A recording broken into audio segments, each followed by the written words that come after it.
Hello दोस्तों, नमस्कार। आप सभी का आरवी नोट्स परिवार में स्वागत है। देखो भाई, इस क्लास में हम मैथ के बहुत ही लल्लन टॉप प्रश्नावली करने वाले हैं। एग्ज़ाम में समझो 2 सवाल इससे बिल्कुल पूछे जाते हैं। बिल्कुल सिंपल सवाल होते हैं, बस करने का तरीका आना चाहिए। तो बात आती है अनुपात और समानुपात की, और ये जो टॉपिक है ना, वो ऐसा है जो हर चैप्टर में काम आता है। चाहे आप प्रतिशत पढ़ लो, चाहे अनुपात समानुपात तो हम पढ़ ही रहे हैं, चक्रवर्ती ब्याज पढ़ो, साधारण ब्याज पढ़ो, है ना, चाहे आप लाभ हानि पढ़ो, हर प्रश्नावली में ये हमारा क्या आने वाला है, काम आने वाला है। तो अनुपात समानुपात हम देखते हैं। तो देखो, अनुपात अनुपात क्या होता है, चलो देखो। जैसे ए अनुपात बी, ए बटा बी, इसको हम लिखते हैं ए बटा बी लिख दो, या फिर इसको कैसे लिख दो, ए अनुपात बी लिख दो। ये एक ही बात है। अनुपात को हम इस रूप में लिख सकते हैं या इस रूप में लिख सकते हैं, दोनों में से कोई भी एक रूप में हम इसको लिख सकते हैं। ये तो बात हुई अनुपात को हम कैसे लिखते हैं। अब करते हैं बात, किसी भी संख्या को गुणा करके या भाग करने पर अनुपात में कोई प्रभाव नहीं पड़ता है। जैसे ए अनुपात बी है, इसको हमने एक समान संख्या से ऊपर और नीचे गुणा कर दिया। सपोज अगर वो संख्या है के, तो उससे कोई प्रभाव नहीं पड़ा। इससे के से के कट जाएगा, वो ही संख्या ए अनुपात बी ही आएगा। और अगर उसी समान संख्या से अपन ने भाग दे दिया तो भी कोई प्रभाव नहीं पड़ेगा। ठीक है, आई बात समझ में? तो याद रखना, अनुपात का किसी भी संख्या से हम, लेकिन वो संख्या समान होनी चाहिए, ध्यान रखना। किसी भी समान संख्या से गुणा करो चाहे भाग करो, कोई प्रभाव नहीं पड़ने वाला। ठीक है, अब देखो, वर्ग अनुपात, इसको इंग्लिश में बोलते हैं डुप्लीकेट रेशो। ये एग्ज़ाम में एक बार पूछा था, डुप्लीकेट रेशो बताओ। ये सवाल दे दिया 2:3 का डुप्लीकेट रेशो बताओ। अब हवा निकल गई भाई, डुप्लीकेट रेशो क्या होता है, हैं? किसी को तो पता ही नहीं था डुप्लीकेट क्या होता है। तो डुप्लीकेट जो का मतलब हो गया वर्ग अनुपात, मतलब उस संख्या का क्या करना है, अपन को वर्ग करना है, स्क्वायर करना है। तो 2:3 का मतलब 2 का स्क्वायर 4 और 3 का स्क्वायर 9। इसी प्रकार 5:6 का निकालेंगे तो 5 का हो गया 25, 11 का हो गया 121, 7 और 9 का कितना हो गया 49, और इसका हो गया 36। इसका हो गया कितना 68 का हो गया कितना 64, 13 का हो गया 169, और 9:14 इसका हो गया, 9 का कितना हो गया, 9 का स्क्वायर करो कितना हो गया 81, और इसका हो गया 14 का हो गया 196। ठीक है, तो ये होता है वर्ग अनुपात यानी डुप्लीकेट रेशो। इंग्लिश का वर्ड थोड़ा ध्यान रखना। अब देखो दूसरा, अब आता है वर्गमूल सब डुप्लीकेट रेशो, मतलब डुप्लीकेट को सब कर दिया, उसका वर्गमूल कर दिया। तो देखो उल्टा हो गया, अब ये क्या हो गया, उल्टा। 9:4 है तो इसका अपन ने क्या कर दिया, वर्गमूल निकाल दिया। वर्गमूल निकालेंगे तो 9 का कितना आ जाएगा 3, और 4 का आ जाएगा 2। आई बात समझ में? एक अब 169 है, इसका आ जाएगा 13, और 144 का 12 आ जाएगा। तो ये अपन को याद होने चाहिए वर्गमूल, इससे अपन को पता चल जाएगा कि ये है। ठीक है, वर्गमूल का कॉन्सेप्ट समझ आ गया। वर्ग और वर्गमूल, डुप्लीकेट और सब डुप्लीकेट रेशो आपको समझ आ गया होगा। अब बात करते हैं अपन घन अनुपात, यानी अब घन अनुपात, और इसको क्या बोलते हैं, ट्रिप्लीकेट रेशो। अब नाम से ही पता चल रहा है, ट्रिप यानी 3, और घन से पता चल रहा है 3, तो मतलब एक क्यूब आता है इसमें। अब 2:3 की अपन घन अनुपात देखें तो 2 का क्यूब कितना होता है 8 होता है, और 5 का क्यूब होता है 125। इसी प्रकार बात करें 3:4 का घन अनुपात क्या होगा, तो देखो 3 का क्यूब कितना होगा 27, और 4 का कितना होगा 64 होता है। इसी प्रकार 9 और 11 की बात करें तो 9 का हो जाएगा कितना 729, और 11 का हो जाएगा 1331। 12:23 का बात करें तो 12 का हो जाएगा 1728, और 23 का हो जाएगा 12169। ठीक है, आ गई बात। घन का बात करें तो घन अनुपात का ट्रिप्लीकेट रेशो ये होता है। अब बात करें, देखो ये ट्रिप्लीकेट रेशो हो गया इसका। अब बात करें घन अनुपात। अब देखो इसमें बात करते हैं अपन किसकी, घनमूल अनुपात यानी सब ट्रिप्लीकेट रेशो। इंग्लिश में क्या बोलेंगे, सब ट्रिप्लीकेट, और इसका घनमूल मतलब ये इस रूट है और इसमें भी 3, मतलब ये है जो घन था ना उसका ही क्या कर दिया, घनमूल कर दिया। मतलब जैसे 8 है तो 8 की पावर 1/3 कर दिया, ठीक है। घनमूल का मतलब उसकी पावर 1/3 कर दिया। तो जैसे 8 है, 8 का घनमूल क्या हो जाएगा 2, और इसका घन क्या हो जाएगा उल्टा देखें तो 8 हो जाएगा, ठीक है। घन और घनमूल समझ आ गया क्या है। 27 का कितना हो जाएगा 3 हो जाएगा। तो जो उसमें पड़ा था उसका उल्टा हो जाएगा। बस ये कॉन्सेप्ट बताने के लिए ये मैंने आपको बताया है। तो ये जो हैं आप इनको नोट कर लो, और अगर एग्ज़ाम में आता है तो इनको आपको पता होना चाहिए, ठीक है। अब बात करते हैं अपन आगे की। देखो ये है व्युत्क्रम अनुपात यानी इन्वर्स रेशो। अब इसका मतलब क्या होता है, इन्वर्स रेशो क्या होता है। इन्वर्स का मतलब जैसे कोई A अनुपात B है तो इसका इन्वर्स का मतलब हो गया कि इसका उल्टा कर दो। व्युत्क्रम उल्टा मतलब 1/A अनुपात 1/B, बस ये होता है। इन्वर्स का मतलब क्या होता है, उल्टा होता है। अब देखो जैसे 2:3 है, इसका अपन को इन्वर्स रेशो यानी व्युत्क्रम अनुपात निकालना है। तो अपन ने इसको कर दिया उल्टा, क्या कर दिया 1/2 अनुपात 1/3 कर दिया। अब 1/2 अनुपात 1/3 को अपन क्या करेंगे, देखो 2 की बात करें, सिर्फ 2 की बात करें तो इसको वज्र गुणा कर देंगे, 3 इधर ले आएंगे 2 इधर ले आएंगे। जब 2 की कंडीशन हो तो अपन उसका डायरेक्ट रिवर्स कर देते हैं। अब जैसे ये है 4:5, इसका व्युत्क्रम क्या हो जाएगा 5:4 हो जाएगा। 6:7 है, इसका 7:6 हो जाएगा। 8:11 है तो 11:8 हो जाएगा। लेकिन ये कंडीशन सिर्फ 2 अनुपात दे रखे हो ना तभी तक लागू है। जब अनुपात 3 आ जाएंगे तो ये कंडीशन लागू नहीं होगी। अब बात करते हैं 3 आ जाएंगे तो क्या करेंगे, तो देखो क्या करेंगे। जैसे ये 3 अनुपात हैं, 3:5:4 है तो इनका इन्वर्स क्या हो जाएगा 1/3 अनुपात 1/5 अनुपात 1/4, ठीक है। अब क्या करना है कि जो नीचे ये आया ना 3, 4, 5, इनका लेंगे अपन LCM। क्या लेंगे, LCM। LCM लेंगे तो क्या आ जाएगा, तीनों को कर देंगे गुणा, कितना आ गया तो ये आ जाएगा 60। अब क्या करेंगे, इस 60 में जो है ना 3 का भाग देंगे, 3 का भाग देंगे तो 20 आया, तो पहले का अनुपात आ गया 20। इसी प्रकार 5 का भाग देंगे, 5 का भाग देंगे तो कितना आ जाएगा 12, और 4 का भाग देंगे तो 15। तो ये आ जाएगा अनुपात 20:12:15। अब देखो इसको, ये तो सो गई समझाने वाली बात। अब अगर हम डायरेक्ट बात करें, इसका इन्वर्स रेशो पूछे, ये सवाल आ गया, अब इसका पूछ लिया इन्वर्स रेशो, तो डायरेक्ट कैसे करेंगे, तो डायरेक्ट इसका LCM लेंगे 60, और उस लेने के बाद इसका भाग दे देंगे, 3 का भाग दे देंगे, 5 का भाग दे देंगे, 4 का भाग दे देंगे, ये इसका इन्वर्स रेशो हो जाएगा। लेकिन ये अपन को पता होना चाहिए। अगर नहीं है पता तो तरीके से चलेंगे, पहले ऐसे लिखेंगे फिर ऐसे लिखेंगे इसको, ठीक है, कोई बात नहीं। समझ नहीं आ रहा तो पहले बेसिक तरीके से चलो, उसके बाद अगर वो समझ आ जाए तो फिर डायरेक्ट करो सवाल को। अब बात देखो, ये सवाल भी दे रखे हैं इसके कुछ, जैसे ये दे रखा है 6:7:11 है, इसका देखो पहले ऐसे बदल लो, फिर इनका LCM ले लो, LCM लेने के बाद में फिर क्या है, फिर इनका गुणा करो। अब देखो इसमें एक छोटा सा कॉन्सेप्ट और है, उसको भी ध्यान रखना, वो भी एक ट्रिक है। देखो क्या है ट्रिक देखो ये जो सवाल है ना, ये दे रखा है 3:2:3, इनका हमको इन्वर्स रेशो यानी व्युत्क्रम अनुपात निकालना है, ठीक है।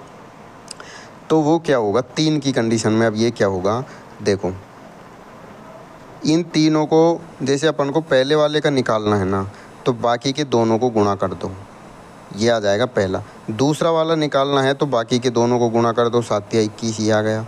तीसरा वाला निकालना है तो पहले 2 को गुणा कर दो, 3 दूनी 6, आ गया कि नहीं आ गया, ठीक है। तो जब 3 की कंडीशन दे रखी हो, ये 4 की आ गई, ये 3 तक का क्या हो रहा है, 4 तक किया जाए तो 4 का क्या करेंगे, तो जैसे मान लो ये 3 की तो ये हो गई, 3 तक का तो ये याद करो कि ये ऐसे करना है। बाकी देखो सबसे मेन चीज़ है, बेसिक कॉन्सेप्ट से अगर हम सवाल को करेंगे तो सब में एक ही तरीका लगाना है। फालतू के जो 10 तरीके 20 तरीके लगाने की ज़रूरत ही नहीं है, अपन को याद ही नहीं करना ना फालतू के। अगर डायरेक्ट अपन को करना क्या है, डायरेक्ट करना है, बस पहले इसको ऐसे बदल लो, LCM ले लो, इसमें बदल दो, बस सब में चाहे 2 दे दो, 3 दे दो, 4 दे दो, 5 दे दो, 10 दे दो, 20 दे दो, कोई दिक्कत ही नहीं है, ठीक है।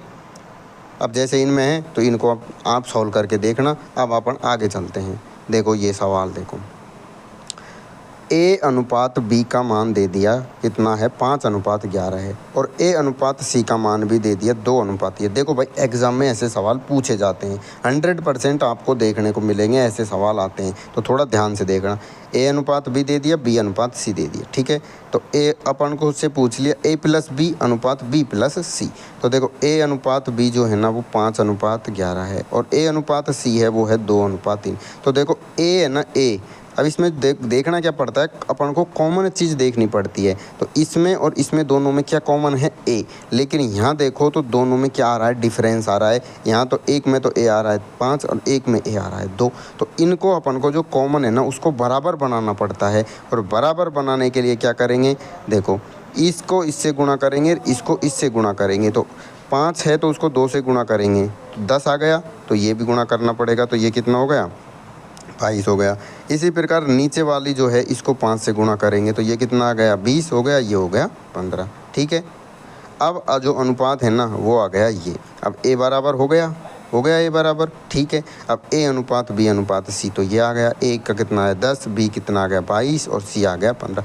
बस यहाँ तक पहुँचना है अपन को, क्या करना है, यहाँ तक पहुँचना है, ए अनुपात बी अनुपात सी निकालना है। अब जो पूछा है वो देख लो, ए प्लस बी पूछा है तो ए प्लस बी दोनों को जोड़ देंगे, 10 और 22 कितना हो जाएगा 32 हो जाएगा। और क्या है फिर बी प्लस सी है तो बी और सी को जोड़ देंगे, 22 और 15 37 हो जाएगा। तो इनका अनुपात आ जाएगा 32:37। तो ये एक जो सवाल है ना एग्ज़ाम में ऐसा सवाल पूछता है, बस आपको तरीका ये लगाना है कि जो अनुपात दे रखे हैं ना पहले उनको ए अनुपात बी अनुपात सी में बदलना है, ठीक है, और जो कॉमन दे रखा है उसको बराबर करना है। बोलो समझ आ गया ना। अब देखो अगला सवाल, ये देखो इसमें क्या करना है। अब जैसे इसमें पहला सवाल दे दिया a बराबर 2a बराबर 3b या 2a अनुपात 3b ऐसा दे दिया। तो अब क्या करना है, a अनुपात b निकालना है। तो इनको बराबर करके क्या करा, वज्र गुणा कर दिया। तो इसको इधर ले आए तो इधर बच गया 1, ठीक है। इधर जब 1 बच गया तो फिर क्या करा, a बटा b जो है इसको क्या करा 3 को ऊपर गुणा कर दिया, 3:2 आ गया। फिर 3 को इधर भेज दिया, 2 को इधर भेज दिया, तो 3:2 आ गया। 3:2 है, इसको ऐसे लिख दो चाहे ऐसे लिख दो, अनुपात में हम ऐसे लिखते हैं, ठीक है। ये समझ आ गया। अब देखो ये सवाल है अगला, इधर दे रखा है, ये तो दे रखा 2a बराबर 3b इस रूप में दे रखा था। अगर सवाल इस रूप में ना आके इस रूप में आ जाए a/2 बराबर b/3, तो ये अनुपात भी क्या होगा, तो कुछ नहीं, वही वज्र गुणा ये इधर आ जाएगा और ये जो संख्या ऊपर चल जाएगी। तो a/b बराबर 2/3, बस कितना आ गया 2/3 आ गया। अब जैसे ज़्यादा होए तो ऐसे आ जाए तो क्या करना है, एक a/2 a/2 अनुपात b/3 अनुपात c/4 अनुपात d/5।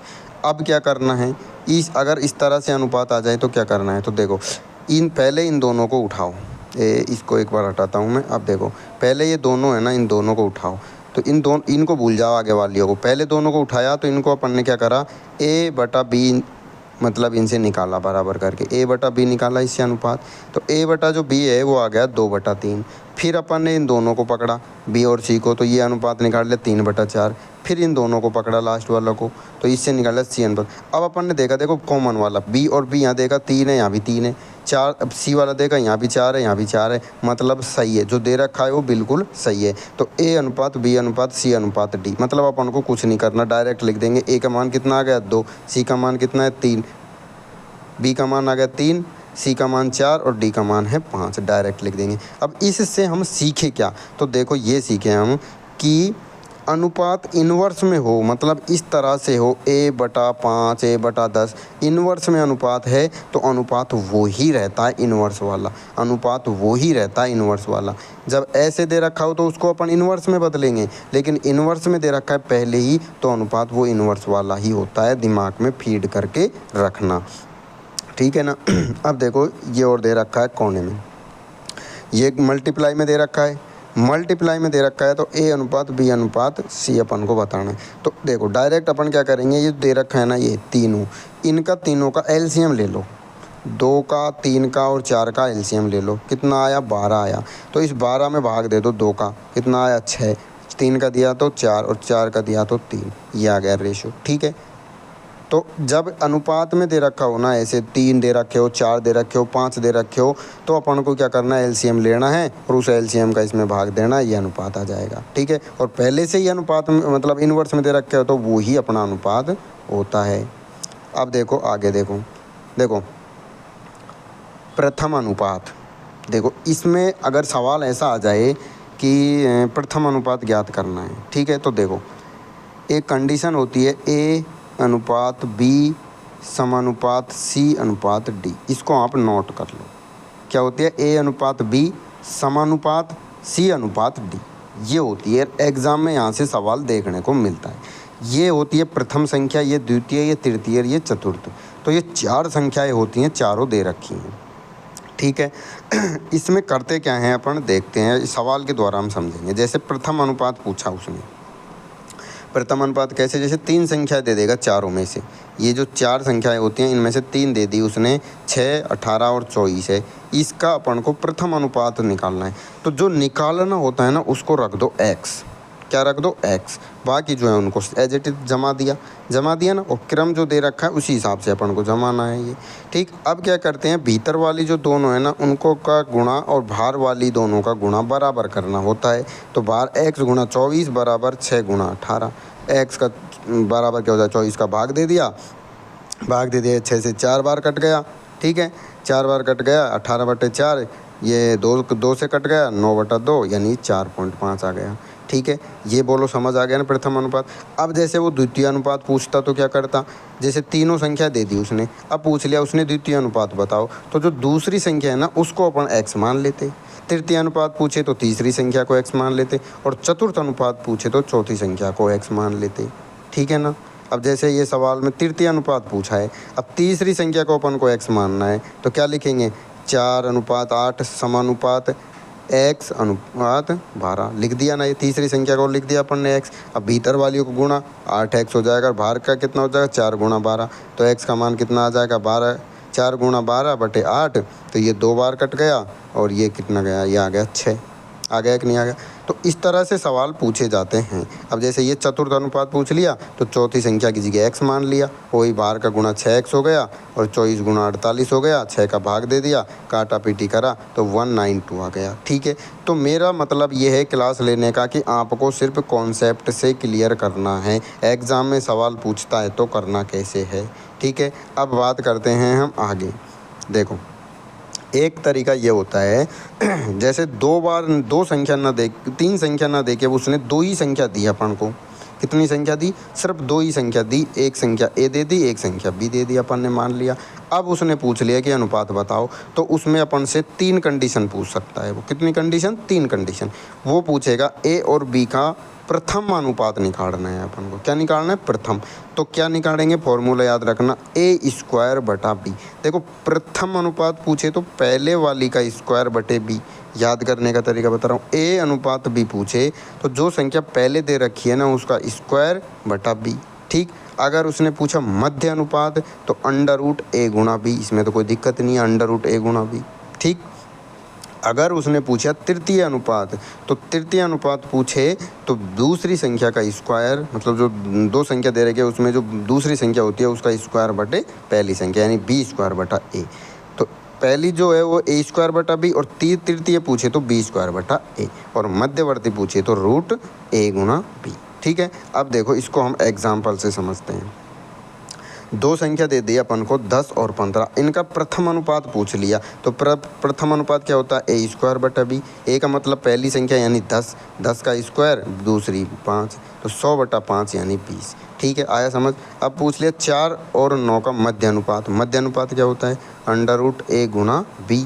तो a कितना है, √4 गुणा 9। 4 का 2 बार आ जाएगा, और 9 का 3 बार आ जाएगा। कितना आ जाएगा, 6 आ जाएगा। ठीक है, अब पूछ लिया तृतीय अनुपात।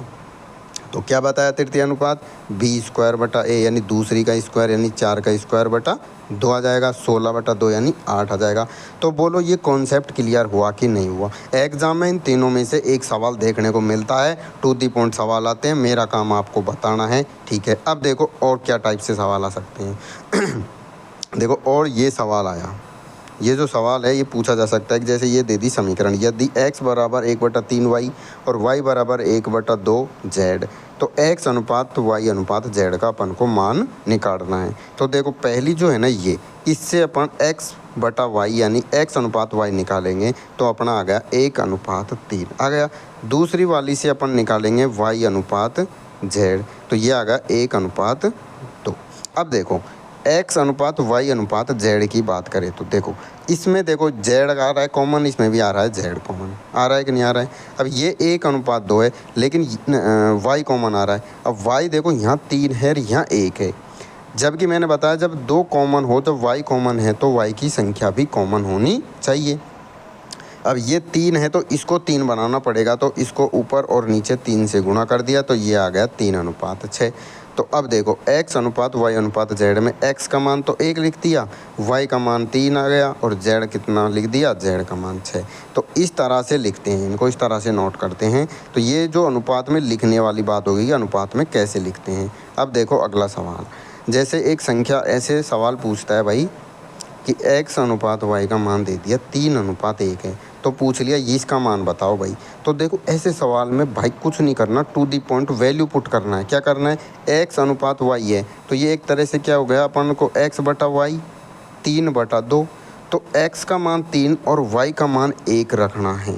x का मान 3 और y का मान 1 रखना है, बस x का मान 3 और y का मान 1 उठाओ और इस समीकरण में डायरेक्ट रख दो, डायरेक्ट मान आएगा। इसको बोलते हैं वैल्यू पुट मेथड। भाई साहब ये रामबाण इलाज है, ये रामबाण इलाज है। जब सवाल नहीं हो रहा होता है तो इसका हम क्या करते हैं, ऑप्शन में लाते हैं, एग्जैक्ट उत्तर आता है। ठीक है, तो ये अनुपात जो है 13/14 निकल के आया। आप इसको अच्छे से सॉल्व कर लेना। ठीक है, अब जैसे दूसरा सवाल भी सेम दे रखा है, m अनुपात n 3/2 है, तो इसका क्या है, तो m की जगह 3 रखना है, n की जगह 2 रखना है। इन मान को इस समीकरण में रखना है, समीकरण में रखेंगे, इसको सॉल्व करेंगे तो 11/1 उत्तर आएगा।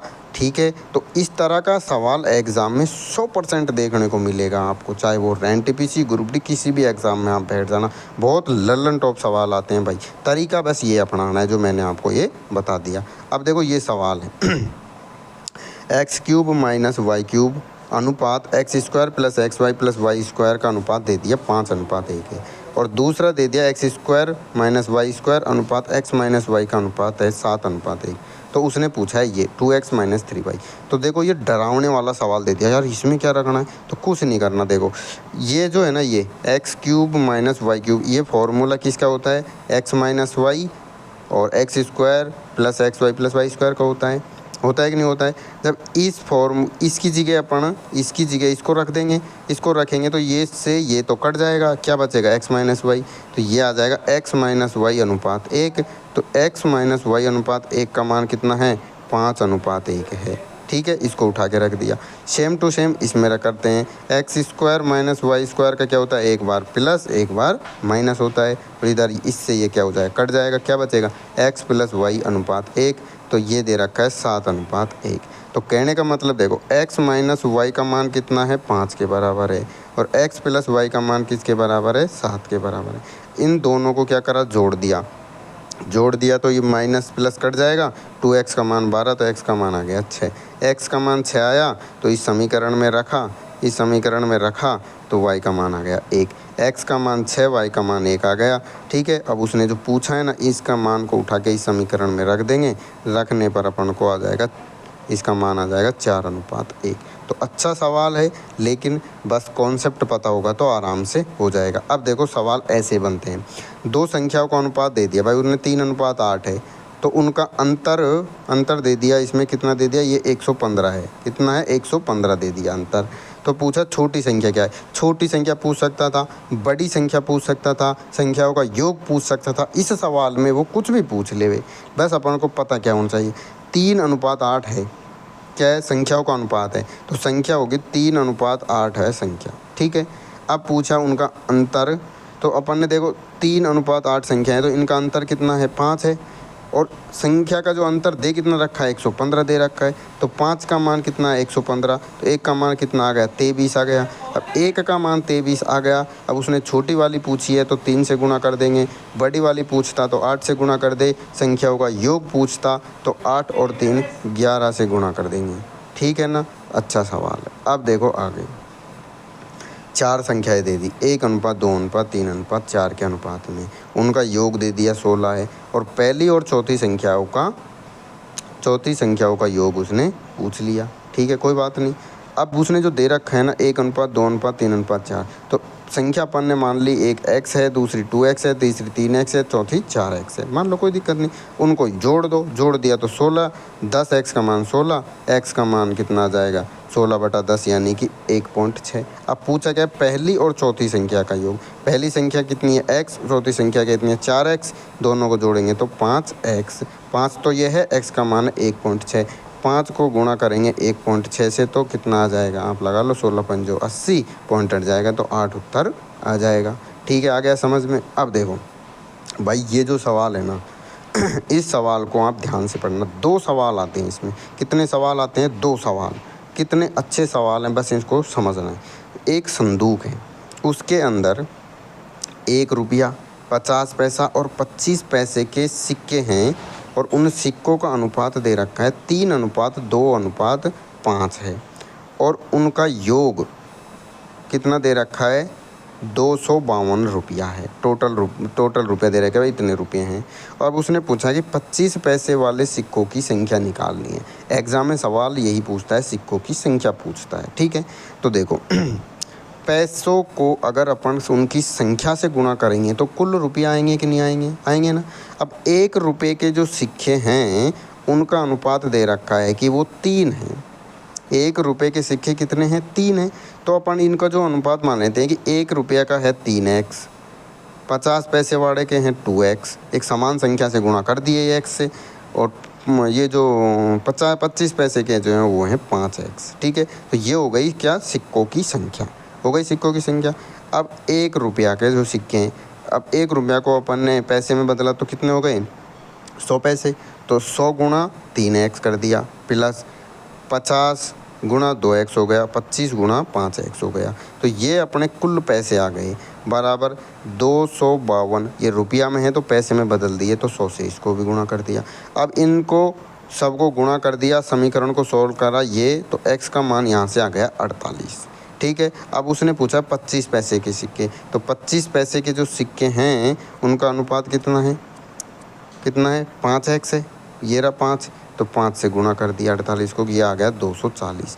तो अगर सवाल आए कब कि उस अनुपात में सिक्कों का अनुपात दे दे, किसका अनुपात दे दे सिक्कों का अनुपात, तो सवाल को अपन को इस तरह से सॉल्व करना है। लेकिन अगर वो सिक्कों का अनुपात ना दे के इस सवाल के अनुपात पैसों का रुपयों का अनुपात दे दे, देखो एक बैग है इसमें सिक्के दे दिए उसने, सिक्कों का पिछले बार उसमें क्या दिए थे, पिछले उसमें रुपये दिए थे, इसमें दे दिए सिक्के, और कह दिया 1 रुपये 50 पैसे और 25 पैसे के जो रुपये हैं उनका जो मान दे रखा है 8, 4 और 3 के अनुपात में है, तो 50 पैसे सिक्कों की संख्या अपन को बतानी है। तो उल्टा हो गया ना सवाल। तो इसमें क्या करना है, देख रुपये देख लिए, 1 रुपये के पैसे हैं 25 पैसे, 50 पैसे और 25 पैसे, ठीक है, ये रुपये हो गए। अब उनका मान, ये तो मतलब इतने इतने के रुपये हैं, आइटम का नाम हो गया। अब बात करते हैं उनका मान, कितना 1 रुपया मतलब 8x हैं, 1 रुपये के कितने रुपये हैं 8x हैं, 8x रुपये हैं टोटल, और ये कितने हैं 4x हैं, और क्या बोलते हैं इसके 25 पैसे के कितने 3x रुपये हैं। ठीक है, 3x, ये हो गए कुल रुपए हो गए इतने कि भाई क्या बोलते हैं 1 रुपये के 8x हैं, 50 पैसे इतने इतने। अब बात करते हैं अपन संख्या की। तो इसमें अपन संख्या क्या करते हैं, जो ये टोटल रुपया हैं इनमें अगर अपन एक का भाग दे देंगे, मतलब जो दे रखा है उसका भाग दे देंगे तो अपन को संख्या पता चल जाएगी। तो 8 का जब भाग देंगे, 8 में जब भाग देंगे 8x में 1 का, तो 8x आ जाएगा। अब 4x हैं, इसमें भाग 25 पैसे का देंगे, 25 पैसे का मतलब 1/2, 1/2 मतलब रुपया में ना 1/2 कर देंगे, कितना हो जाएगा, तो ऊपर चला जाएगा तो 8x हो जाएगा ये भी। अब इसमें एक 25 पैसा है तो कितना होगा 1/4 रुपये हो गया, तो इसमें जब देंगे तो ये हो जाएगा 4 ऊपर गुणा हो जाएगा 12x हो गया। तो ये टोटल कितने हो गए, 28x हो गए। ये 28x क्या है, संख्या है, किसकी, सिक्कों की संख्या है, ठीक है। और जबकि सवाल में कितनी दे रखे हैं, 280 दे रखी हैं, तो 28x का मान हो गया 280, तो x का मान आ गया 10। अब पूछा क्या है, उन्होंने 50 पैसों के सिक्कों की संख्या पूछी है, तो 50 पैसे ये है और इसके सिक्के कहाँ हैं, ये बैठे, कितने हैं, 4x बटा 1/2, तो 4x बटा 1/2 करेंगे तो 2 ऊपर चल जाएगा, 8 को 10 से गुणा करेंगे तो 80 सिक्के हो गए। बोलो समझ आएगा नहीं। इस सवाल को आप, ये जो दोनों सवाल है ना, ये और ये, इनको ढंग से अच्छे से करना। ये 2 टाइप हैं, बहुत इंपॉर्टेंट हैं। एक बार वो संख्या देगा, एक बार वो रुपए की मात्रा देगा, ठीक है। तो ये अनुपात समानुपात का जो इम्पोर्टेंट कॉन्सेप्ट था वो हमने आपको बता दिया। तो इसमें क्या है, बाकी जो अनुपात समानुपात में जो सवाल आगे बन सकते हैं, देखो आपको रुपए दे देंगे कि भाई 3 आदमी हैं, उन्होंने काम करा, ABC ने काम करा, ठीक है, 50,000 रुपये कमाए, और उनका जो कार्य का जो अनुपात है वो दे दिया इतने दिन इतने दिन इतने दिन, तो बताओ। तो उस तरह के सवाल बनते हैं, सिंपल सवाल होते हैं, हो जाएंगे। तो जो भी सवाल हैं इम्पोर्टेंट हैं, सबको नोट कर लेना, अच्छे से याद कर लेना। और अगर आपको हमारी ये मेहनत पसंद आई तो जल्दी से वीडियो को लाइक करो, चैनल को फटाफट सब्सक्राइब कर लो, ठीक है। धन्यवाद।